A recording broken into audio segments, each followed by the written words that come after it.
Hello, digital marketing പഠിക്കുന്നവർക്ക് അല്ലെങ്കിൽ digital marketing ജോലി ചെയ്യുന്നവർക്കുള്ള ഒരു വീഡിയോ ആണ്. കാരണം ഞാൻ ഒരു 4 കൊല്ലം എനിക്ക് ഡിജിറ്റൽ മാർക്കറ്റിംഗ് ചെയ്തുകൊണ്ടിരിക്കുന്നു. 2 കൊല്ലമായിട്ട് ഞാൻ SEO ഫോക്കസ് ചെയ്യുന്നത്. അപ്പം എൻ്റെ അടുത്ത് ഒരുപാട് പേര് പണ്ടും ഇപ്പോഴും ചോദിക്കുന്ന ഒരു ചോദ്യമാണ്, ബ്രോ ബാക്ക്ലിങ്ക്സ് ഉണ്ടോ? ബാക്ക്ലിങ്ക്സ് ഉണ്ടോ? SEO ചെയ്യുന്നവരാണ് കൂടുതലും ചോദിക്കുന്നത്. ബാക്ക്ലിങ്ക് ഉണ്ടെങ്കിൽ ഒന്ന് ഷെയർ ചെയ്ത് തരുമോ?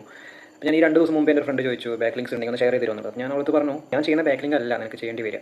കാരണം ഞാനൊരു വേറെ ഫീൽഡിലാണ് വർക്ക് ചെയ്യുന്നത്, നീ വേറെ ഫീൽഡിലാണ് വർക്ക് ചെയ്യുന്നത്. അപ്പോൾ ഞാൻ ചെയ്യുന്ന ബാക്ക്ലിങ്ക് കിട്ടിയത് നിനക്ക് ഒരു ഉപകാരമില്ല എന്ന് ഞാൻ പറഞ്ഞു.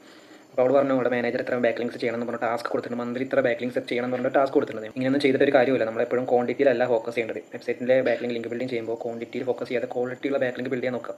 ക്വാളിറ്റി ഓവർ ക്വാണ്ടിറ്റിയാണ് നമ്മൾ ഫോക്കസ് ചെയ്യേണ്ടത്. അവളുടെ മാനേജർ 10 കൊല്ലമായിട്ട് ഡിജിറ്റൽ മാർക്കറ്റിംഗ് ഫീൽഡിലുള്ളതാണ്. അപ്പോൾ പുള്ളി പറയുന്നതല്ലേ കേൾക്കാൻ പറ്റുള്ളൂ. 10 കൊല്ലത്തെ എക്സ്പീരിയൻസ് പറഞ്ഞിട്ട് കാര്യമില്ലല്ലോ. ഇപ്പോൾ ലേറ്റസ്റ്റ് ആയി വന്നുള്ള അപ്ഡേറ്റ്സ് അറിയണമെന്നുണ്ടെങ്കിൽ ഇപ്പോൾ പഠിച്ചാലേ പറ്റുള്ളൂ.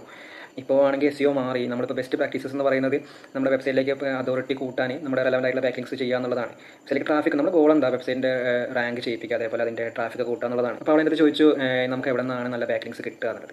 അതിന് നല്ലൊരു ഓപ്ഷൻ എന്ന് പറയുന്നത് നമ്മുടെ കോമ്പറ്റീറ്റേഴ്സ്, നമ്മുടെ റാങ്ക് ആയിട്ടുള്ള കോമ്പറ്റീറ്റേഴ്സിനെ ഫൈൻഡ് ചെയ്യുക. ആ കോമ്പറ്റീറ്റേഴ്സിൻ്റെ സൈറ്റ് എടുക്കുക, നമ്മൾ Ahref പോലുള്ള ടൂൾ ഉപയോഗിച്ചിട്ട് നമ്മൾ അവരെ ബാക്ക്ലിങ്ക്സ് ഫൈൻഡ് ചെയ്യുക. അവരെ ബാക്ക്ലിങ്ക്സ് ഫൈൻഡ് ചെയ്തിട്ട് നമ്മൾ ആ ബാക്ക്ലിങ്ക്സ് ചെയ്ത് പ്രാക്ടീസ് ചെയ്യുന്നതായിരിക്കും ബെറ്റർ. അപ്പോൾ നമുക്ക് അവരൊപ്പം റാങ്ക് പിടിക്കാം, റാങ്ക് എത്താൻ പറ്റും.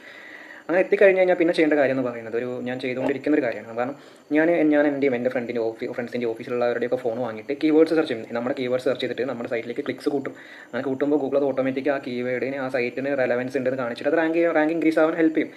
ഇത് എപ്പോഴും ചെയ്ത സക്സസ് ആവുന്നല്ല. പക്ഷേ നമുക്ക് 1-2 റാങ്കൊക്കെ മേലോട്ട് എത്തണം എന്നുണ്ടെങ്കിൽ നമ്മുടെ കോമ്പറ്റീറ്റേഴ്സിന് നമ്മൾ എത്ര പിടിച്ചിട്ട് എത്ര ബാക്കിംഗ് ചെയ്തിട്ടും കയറുന്നില്ല എന്നുണ്ടെങ്കിൽ ചെയ്യേണ്ട ഒരു രീതിയാണ്. 100, 200, 300 ബാക്കിംഗ് ഒക്കെ മന്ത്ലി ചെയ്യുന്നവരുണ്ട്. ഞാനും മുമ്പ് ചെയ്തിട്ടുണ്ടായിരുന്നതാണ്. ഞാൻ ഉറക്കൊഴിച്ചൊക്കെ ബാക്കിംഗ് ചെയ്ത സമയമുണ്ട്. പക്ഷേ ഇപ്പോൾ എനിക്ക് മനസ്സിലായി, ഇപ്പോൾ നമ്മൾ അങ്ങനെ ചെയ്തിട്ട് കാര്യമില്ല. വെബ്സൈറ്റിൻ്റെ അതോറിറ്റി കൂട്ടുക എന്നുള്ളതാണ് നമ്മുടെ ലക്ഷ്യം.